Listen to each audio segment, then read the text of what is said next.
Alright, so we're starting a new chapter. Chapter 3.1. Oops. Let's start it in red. We're going to be starting to look at how to take the derivatives of polynomials. And so what's going to happen in the next few sections is we're going to get shortcut formulas for computing the derivative for different functions. And so we'll remember that the original definition, we could write it one of two ways. I'll go ahead and write it the way the book did first. X approaches a of, oops, that's f prime of a. Well, that's kind of a pain. Okay, I'll just go ahead and leave it the way we had it. F of x plus h minus f of x divided by h. Now this is the actual definition of the derivative, right? But of course we saw that in the last section there, 2.8, this can be kind of a hard thing to compute. But it is worthwhile to remember that this is the actual definition. And so when we start to look at these shortcut formulas, those are only shortcuts for computation. They don't take the place of the actual definition. Okay, so some people who have had calculus before tend to think of the derivative as the set of rules for computing the derivative instead of thinking about it in terms of the rate of change, the general rate of change.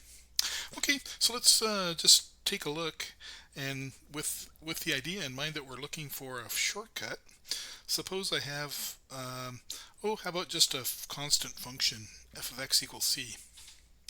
What would the derivative be? Two ways of looking at that.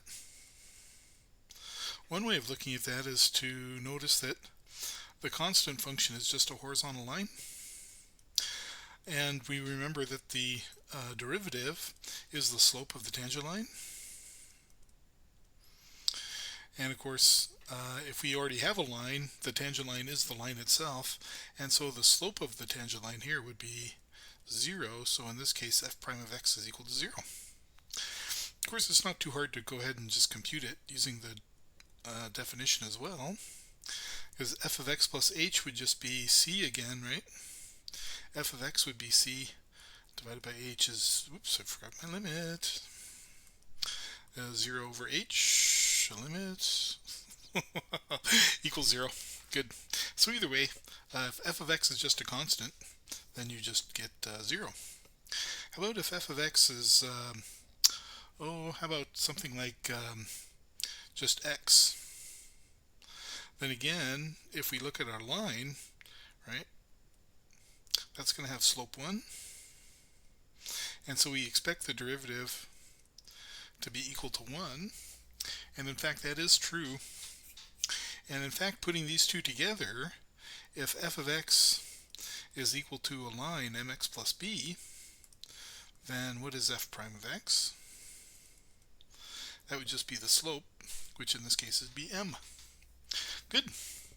So now let's take a look at a couple more, just to have some fond memories of 2.8. How about if f of x is the square root of x, which is x to the 1/2 power, right? Then if we take the derivative using the definition, that'll just take a minute to compute. Let's see, I'm going to multiply by the conjugate, right?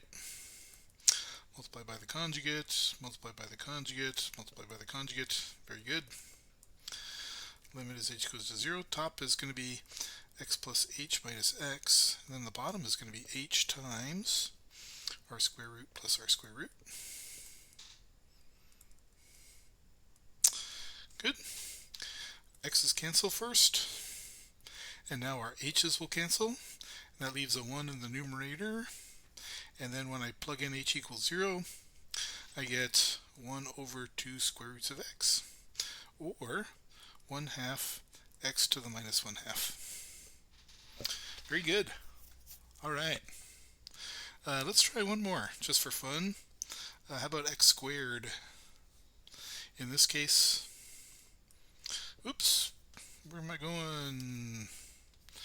I'm taking the limit as h goes to 0 of x plus h quantity squared minus x squared divided by h.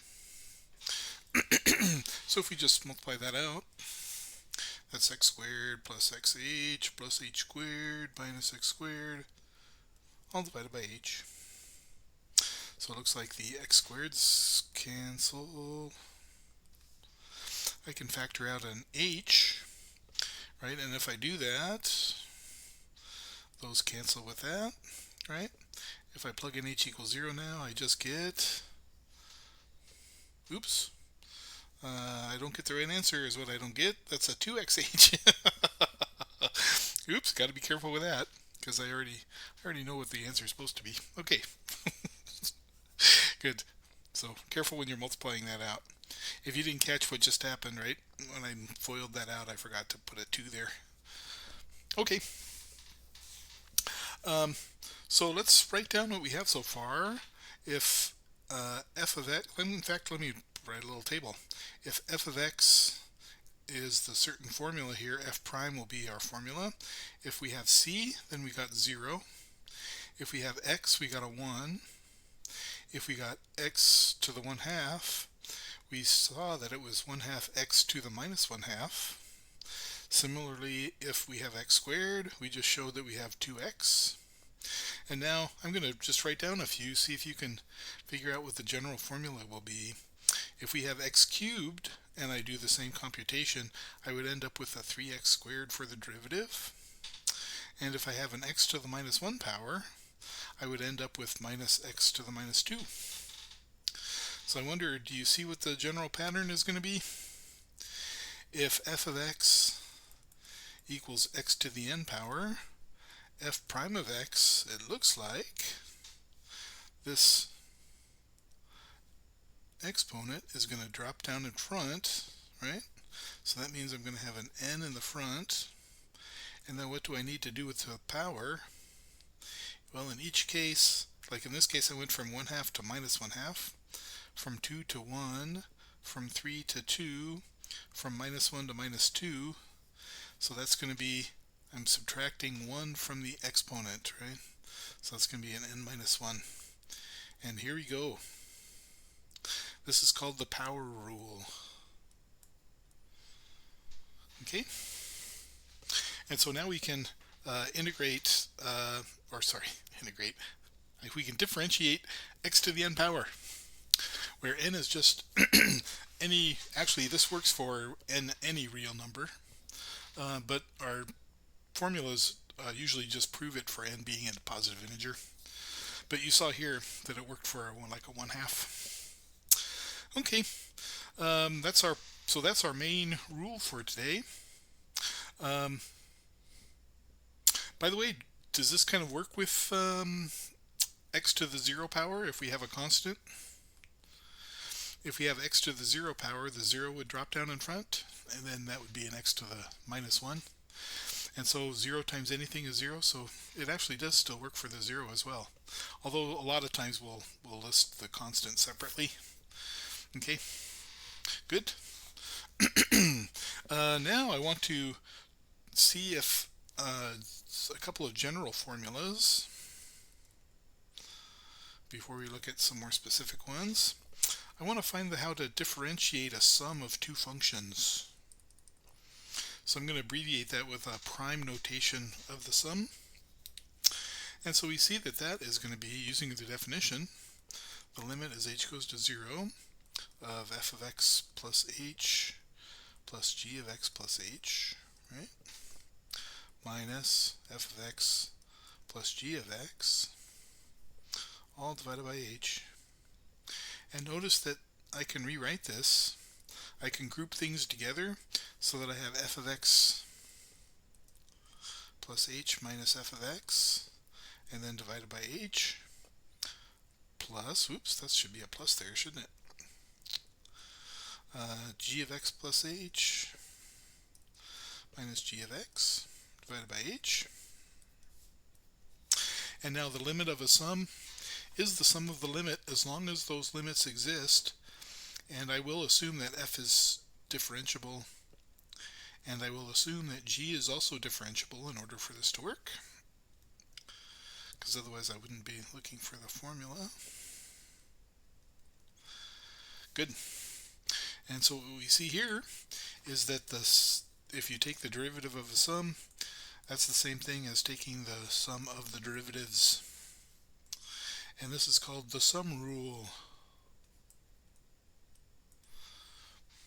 Good. And so now we're giving ourselves a sequence of formulas here. And so let's write down what we have so far. And then we'll start a new video. So derivative of a constant is 0. X to the n is n x to the n minus 1. That's power rule. And then we said that f plus g was f prime plus g prime. And that's the sum rule. Good. So in the next video, we're going to develop a couple more formulas, and then we'll just try practicing some of these formulas on some examples.